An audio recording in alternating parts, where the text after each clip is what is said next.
குக்கரில் வேக வைக்கல, பாத்திரத்தில் வேக வைக்கிறேன். வேக தண்ணி சேர்த்துக்கலாம், அப்பப்போ திறந்து பார்த்து.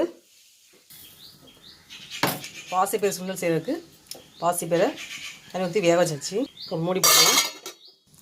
பாசிப்பயிறு கரெக்டான பக்கத்தில் வந்துருச்சு. ஊற்றின தண்ணியும் கரெக்டான அளவு. நல்லா ஊற்றிக்கலாம்.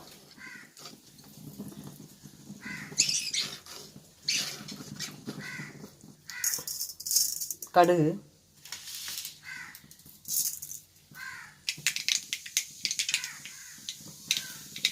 காஞ்ச மிளகாய்,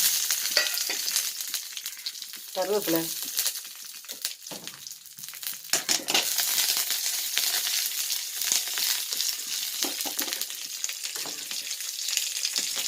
பாசிப்பயிறு சுண்டலுக்கு தேங்காய் போட போகிறது கிடையாது.